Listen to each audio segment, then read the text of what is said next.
find good in everything. Here, Ambree.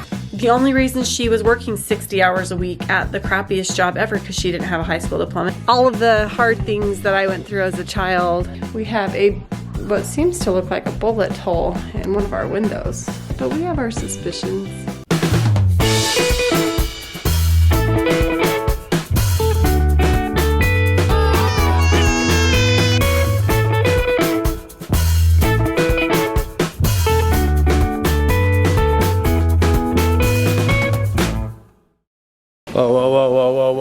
Whoa, what's happening? Give me a hug. Come here.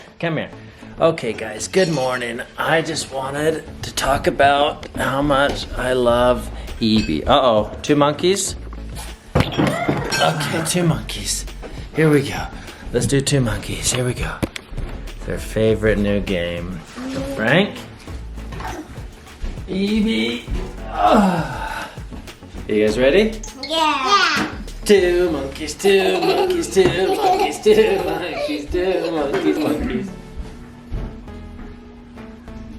2 monkeys, 2 monkeys, 2 monkeys. Hey, what's the imposter? One of these is from the orange tree in California. The other one's from the store. Ugh, second one.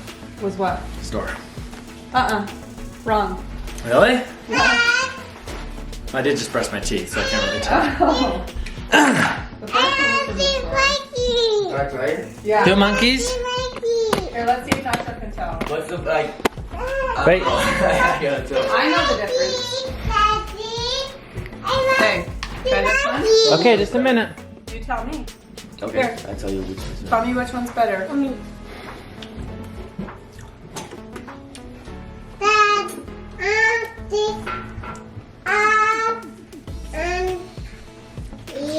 I don't know, those are good.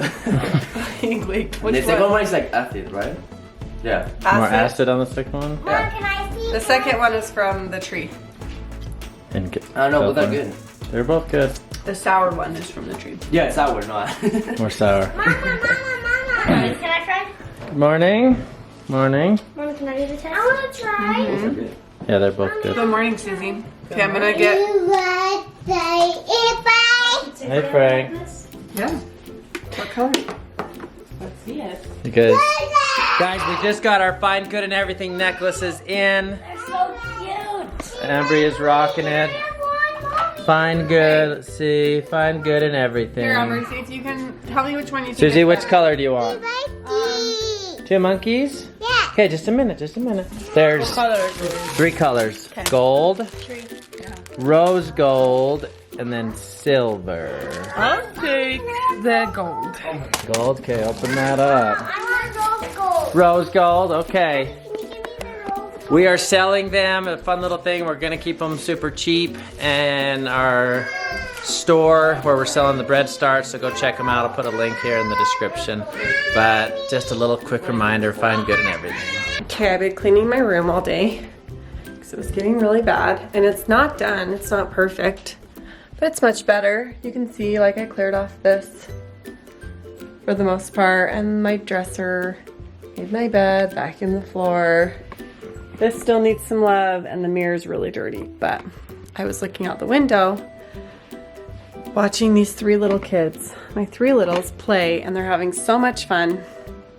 And earlier today, I saw a post on Instagram about one of my friends who was saying how she was raised. She was raised to believe, like, if you were not a stay-at-home mom, you were less than, and it was like the best thing you could aspire to be.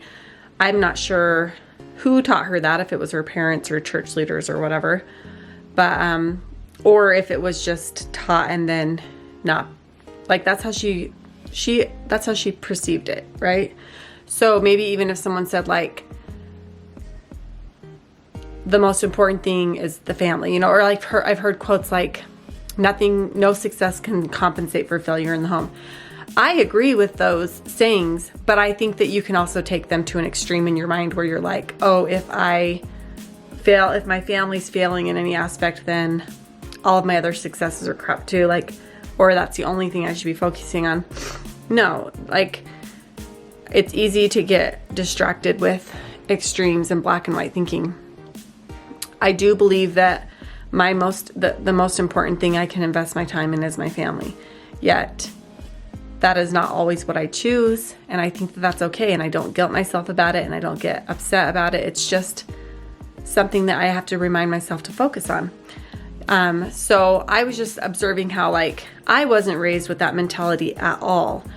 My mom, single mom, when I was 5, my dad and mom got divorced. My dad, I mean, he wasn't completely out of the picture, but for the most part, he was kind of checked out. Like, we'd see him every other weekend and on Wednesdays sometimes, but seeing him was not the same as like having a good relationship. It was kind of like we were just at his house and he was like going on about his business. He was either going to work or like messing on the computer or doing his projects. Like, we were just kind of there. And my stepmom really put a lot of work into trying to get us to like go and do fun things as a family. So we had some fun, but it wasn't as much attention and relationship building that my kids get. I watch my kids with my husband now, and it's like they're best friends, you know, like they're involved in every aspect of, he's involved in every aspect of their life. He's playing with them. I struggle with that a little bit more, even though I'm a stay-at-home mom. Like, I find myself cleaning my room for hours. I'm even like, oh, I gotta hurry and wrap this up because I want to get out there and play with them. I have to catch myself and be like, you need to go invest time with them. And Davey always says, how do you spell love? It's Time. That is so important. So, but then you like can't flip that on yourself. You can't be like, if you can't spend time with your kids, you don't love them. Because my mom didn't get to spend time with us at all. Did she love us? Abso-freaking-lutely. The only reason she was working 60 hours a week at the crappiest job ever, because she didn't have a high school diploma, is because she loved us and was providing for us. She was fulfilling her responsibility as a mother to provide for us and to nurture us and care for us. And all of those balls got dropped. She didn't have money to pay for a nanny. She didn't have, like, there was no one watching us. We were just kind of like neighborhood kids. Like, we'd just kind of roam the neighborhood, go hang out with friends, sit at home. We ate TV dinners almost every night. And I am not saying any of that to shame her. No way. She did amazing. She wasn't just a good mom. She was a great mom. She taught me how to work hard through just her example. She didn't have to teach me anything. She didn't have time to actually sit down and teach me much because she was working so hard. She would do several jobs. Sometimes she was sewing at home and doing a job. Like, it just never ended, and she never had time to cook or clean or spend extra time with us. It just was not a thing. It was very rare, and it was like the time we got to spend was like driving to a store to get food, or like very rare, you know? And there was no family vacations. There was no birthday celebrations. It was just like survival mode constantly. But she was a great mom. So, mamas out there, no matter where you're at, if you get to stay home with your kids, you know what? Awesome. But like, make sure you're not taking it for granted. And moms out there working your butts off, you are just as good of a mom as the mom that's staying home with their kid. I'm telling you, all of us are doing our very best with what we have. If you feel like you're not doing your best, then look and evaluate where you want to do a little better and try a little bit better. But that's all you have to do, is try your best to have success, okay?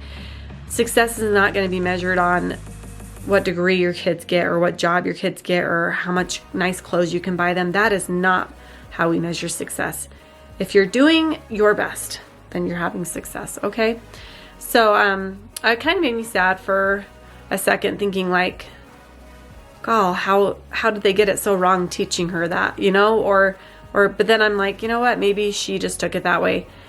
But then I'm like, how am I teaching my kids? And I hope that I'm teaching them just to do their very best, and Jesus will make up the rest. You know, as long as we're trying our best, that's good enough.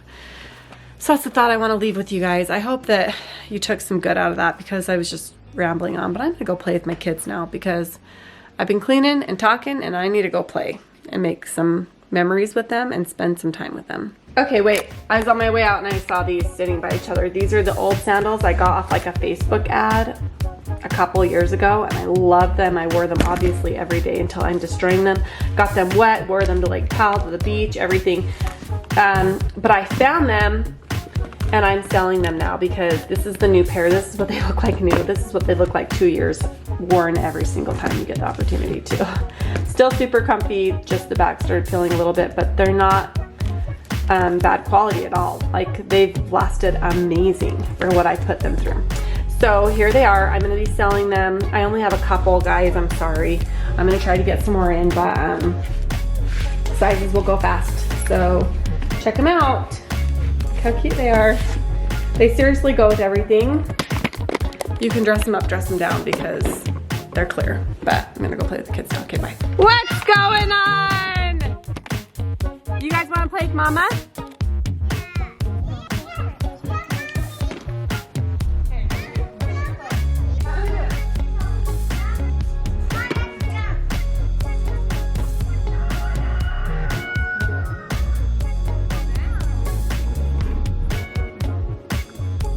Couple more thoughts. There's a difference between neglecting your family and aspiring to get money and fame and survival mode, or doing something because you feel like that's what your family needs. Let's go find it. Come on. Only Jesus knows where your heart is. I think that's where that quote kind of comes from, the no success can compensate for failure in the home. It's like, yeah, you should be making sure that you're doing your best in your home first and prioritizing your kids, but at the same time, that doesn't mean if you work, you're not a good mom. You know what I mean? Jesus knows your heart. Also, I think that that's one of the big reasons why I really wanted to prioritize being home with my family, was because I didn't have that as a kid. So maybe I value it a little bit more than someone else, you know? And that's okay too. Like, there's nothing wrong with me being totally different than someone else, or someone else being totally different than me, because individuality is a big deal. And just because we're told like this is the best way to do something ideally, it doesn't mean that it's always right for us. And we have to have personal revelation. And we have to be seeking that relationship with God and putting Him first. And I do think that that is important, is putting God first. Because if you're putting God first, you're not going to be neglecting your family in order to do something for the wrong reasons. Does that make sense? Maybe you're doing something that someone else is doing. Yeah? Sorry, what I was saying is two people can be doing the exact same thing, and one of them's doing it with the right heart and the other one isn't. You just can't judge. We don't have to judge. We leave that up to Jesus, right? What? I'm so glad that we got Ella because we got Cookie. Just only glad we got Ella because that's how we got Cookie. I'm glad that we got that figured out. Ella, I'm glad that we have you just because of you. You know that? You're a good puppy. Yes, you are.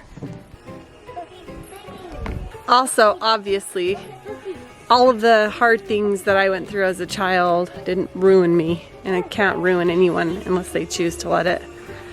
We have to have faith that our kids can make it through anything that life throws at them. Adversity, consequence from bad choices. We have to believe that they can make it through it. We have to have faith that they can be okay even if they have unideal situations. But I think that it's important to realize that there is such a thing as an ideal situation that we can try to achieve. But we should never feel bad if we can't. No. You're dumping sand on me. That's not nice. Don't dump sand. Oh, don't dump sand. Basically, if you're with your kids all day, they're gonna have different trials than the people that have their kids not with them at all. But they're all gonna have trials. They're all gonna have to make it out okay. And you have to have faith that they can. Okay, you got me. It's fun. Come on. Frankie, do it over there, away from mommy. Yeah, do it away from mommy. Find good and everything. You like the necklaces? Mm-hmm. You found a bigger scooper. Found a bigger scoop, Nino? Let's see it. Okay, Mom. So Oh. first, I have Are a you bow. selling that? This. Mm-hmm. Mm-hmm. There you go. You selling that mud pie? Ooh, I'll take it. I'll take it. I'll buy it with one leaf. It's not done. No. Okay, I'll give it to you when it's done. Okay, Frank, get off. Okay, Frankie, good job. Now it's all down. Good job, Noodle. I wrote it. Yeah, you throwed it. All right, all done playing. I'm gonna make these kids some lunch, put the baby down for a nap, and then I can get some more cleaning done. See how that works when you prioritize? I do believe that when priorities are in place, you can more easily tolerate unfinished business. So it will never all be done. It will never be all done, okay? And that's okay. Okay, Mama O made it back. What a long drive, my gosh. So you got to go to SeaWorld one day? All right. You gonna eat dinner with us? Yeah, she said. I said, well, if you insist. Yeah, let's see. All right, Ambree made a little cake. Easter themed. What? You want this one? Yeah, I want a peek. Okay. What are you doing to Grandma? No. Don't know. Oh, no more candy. Eat your real food. No. He brings all this over. Get out of here. Hey, Grandma. You got to take a bite of this first. Mom's like, what are you doing to Grandma? And he's like, Get that out of there. Take a bite of this first. I know, as soon as Mom's video and he stops. Frank. Oh no, the dog. No, the chocolate. Ah! This one's bad. You bop it. Frankie, you're supposed to eat. Do you have one in there? Oh, you stinker. Okay, take a bite of this. Do you think you're funny? He knows he's funny. Okay, take a bite of your food. You don't want your tummy to get dinner. 5 more bites. Eat your dinner so you can get cake. Did that candy? where'd the snowball go? Oh, Frankie. Okay, let's see how many bites you can get. Mark, get set, go. 5. 1. Then we can eat some cake. Take a bite first. 2-year-olds. Oh, he's got the fork. Oh, good. And some rice. Oh, yes. Nice. Yay! Good job, Frankie. You have to take a bite of the meat now. Show me how to do So it. look how you eat like this. You just eat it. Good job. Oh, you're so good at eating. Hold it on there. Big boy. All right, we have a mystery. We have what seems to look like a bullet hole in one of our windows. Exhibit A. BB gun hole, maybe? Guys, I thought we moved away from gunshots when I moved out of West Valley, but here they found us again. Someone's shooting at us. Except for I have a theory, and I think that it had to do with a Nerf gun and experimental things with our kids. I think so too. So, no one's admitting to it, which just means Mom and Dad are just gonna replace it, but we have our suspicions. And my real theory is that the Nerf gun debacle that we noticed was happening chipped the window. This is just a theory. And that little chip maybe got some moisture in it and then that froze and cracked it. Maybe that's crazy, but that's the only thing I can think of. So there you go. There you go. All right, guys. Good day recovering today. Got to sit in the hot tub for a little bit. I got some work done. Some of the house is pretty clean. Everybody worked hard today. Thanks for watching. Find good and everything. We'll see you tomorrow. Bye-bye.